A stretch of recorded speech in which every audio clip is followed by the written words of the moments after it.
What's up, everybody? Welcome to another edition of At a Glance, a series in which I give you an appetizer sample or a glimpse into a particular faction in 40k. And the goal behind it is to help you decide if you want to look further into that force on your own, or maybe even start collecting that force as well. So up on the chopping block this time by view request is the Doom Legion Loyalist Space Marine chapter, an Ultramarine successor from an unknown founding. So Doom Legion has a simple yet effective color scheme. The color scheme is mostly a gunmetals type of iron color, with their shoulder pad trim and their chest emblem being green, and their shoulder pad inset color being black. With red helmet lenses, I've seen green also, but I would go red personally. Black weapon, white squad marking, and a white, for lack of a better term, kind of stylized skull. It looks fairly normal, but it's a skull with its lower jaw, and it's an open mouth skull. And that's not something we typically see in 40k, so it's a bit of a different skull symbol. It's going to be a little bit harder to get a hold of. Your options are the free-handed, make use of what you got, or see what third-party companies out there that make decal sheets have in terms of the skull department. So that is the little hiccup in terms of their look, but a simple, effective look, and that's a good thing. I think it looks sharp. I always like this type of metallic armor color for Space Marines, and having a Space Marine color scheme or any Army color scheme that once you figure out some of the details like the green and the black here, how you want to go about doing that, and in what order and what have you. Once you figure that stuff out, it's going to be a quick paint job, and having a sharp looking army that's painted quickly, that's a double win right there, in my opinion. So there you go. So with that said, the Doom Legion has just enough stuff on them that I could do a ramble. And in this at a glance, you're going to get actually a decent amount because it's going to be covering almost everything, obviously glimpsing the surface of it, but that's how little is written on them. Now, to Black Library's potential credit, these guys a few years ago were part of a short story and everything, so a more obscure chapter getting some fiction is always cool. And they've been doing that more recently, I would say, with some Space Marine chapters out there that are a lesser known or more obscure chapters, bringing them to the limelight a bit. So that's kind of neat. Anyways, with that said, what we have here is a Space Marine chapter. Yes, they're called the Doom Legion, but I don't think they could change their name or have their name shortened to just the Doom. I don't think it would work like it works with the Mentors. So, Doom Legion is their name. We don't know what founding they're from, but we do know that they are of Ultramarine descent. And really, there's not too much to say about what they do. They are in charge of overlooking the Aleutian Maze asteroid field. Their homeworld is called Elutia Prime, and it's an artificial planet, so that's kind of cool, random fluff. And they are responsible for the maintenance and the garrison of Faithful's Deliverance, a star fortress that overlooks the Aleutian Maze, so they use this to help overlook that maze.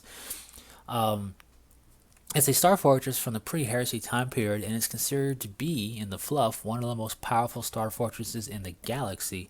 So the fact that they maintain and garrison this star fortress amongst their other naval assets gives them a very powerful naval presence, you could say. They can boast tremendous amounts of firepower that few chapters can match. If I had to do a quick guess off the top of my head, the Dark Angels could definitely match it, if not pass it, because they have the Rock. The Imperial Fist could probably match it as well with the Phalanx, and there's a couple, really only like one or two other chapters that are listed as having a sizable naval fleet that might be able to match it. So another little bit of interesting random fluff there. So that's pretty cool. Now, this is a distant outpost in a distant region of space, and they fight endless wars here in this sector of space, but they're kind of been almost forgotten about for so long because of this remote sector of space that they operate in primarily. They do have companies and battle forces going elsewhere. So they're not 100% only in this sector of space, you could say. Although they typically operate in the Ultima Segmentum of space, period, which is where they're located. Being a Space Marine chapter, however, they could have forces scattered throughout the galaxy, or a force on the opposite side of the galaxy in theory, but we don't have too much written on them. Anyways, this would be all we would have, and this wouldn't make for a very substantial amount of stuff to talk about for an at a glance if it wasn't for the false Saint Basilius, basically a Chaos Apostle that was later discovered to be a Chaos Apostle post death of Basilius. But in the 37th millennium, this false saint declared 30 chapters guilty of lacking faith in the Emperor. Now, obviously, Space Marine chapters don't have the same idea of faith or worship or anything like that the ecclesiarchy does.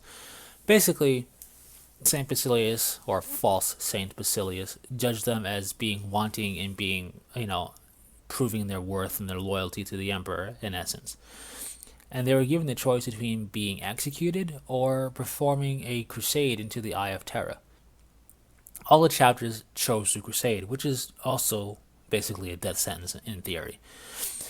Now, as I mentioned, Basilius is a false saint, a Chaos Apostle, later found out. Basically orchestrated this with Chaos forces. So this crusade was met with disaster from the get-go. Once they embarked into the Eye of Terror, they were met by a Chaos fleet and scattered. And the Space Marine chapters were either destroyed or corrupted, purposefully corrupted to Chaos to join or create warbands. And it seems to have been the ultimate design of this Abyssal Crusade.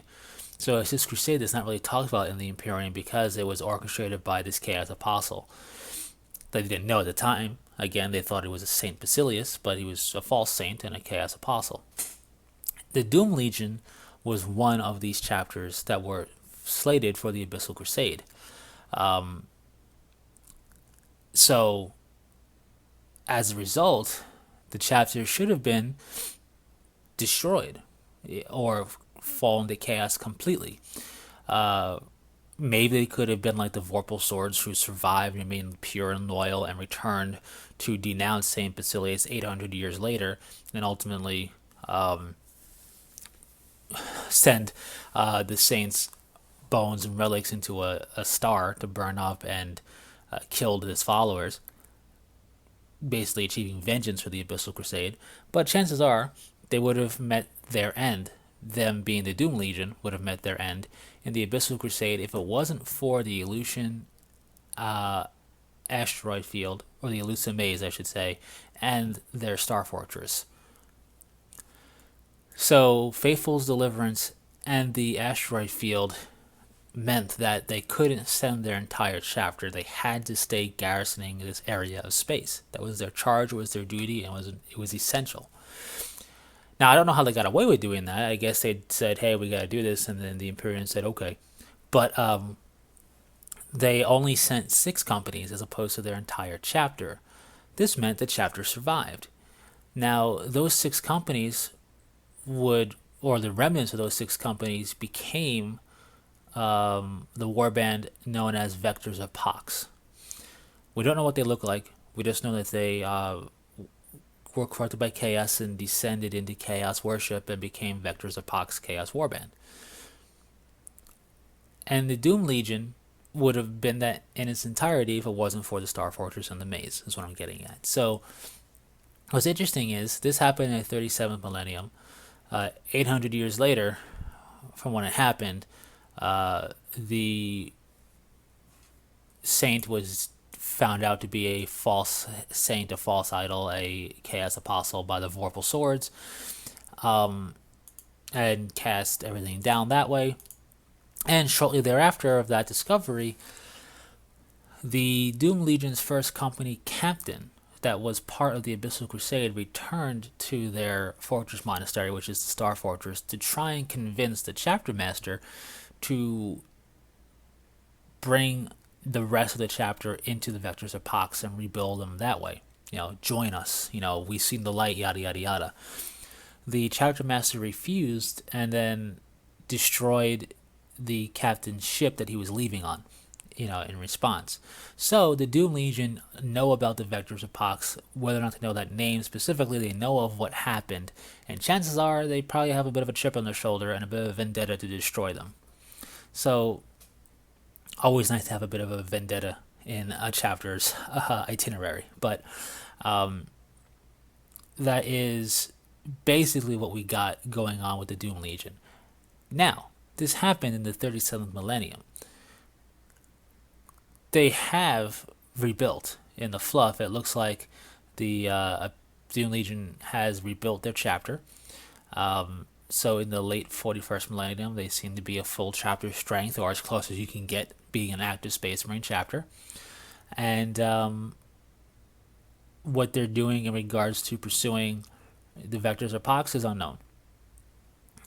So, anyways, that is the Doom Legion's rundown. So, interesting stuff. I would like more done for them. They have this mission. I don't think the Vectors of Pax were destroyed. I think it was just the captain and maybe some forces on that one ship. I don't think the entire Vectors of Pax were there. So I think the Vectors of Pax are still a threat as a Chaos Warband that they would have to fight.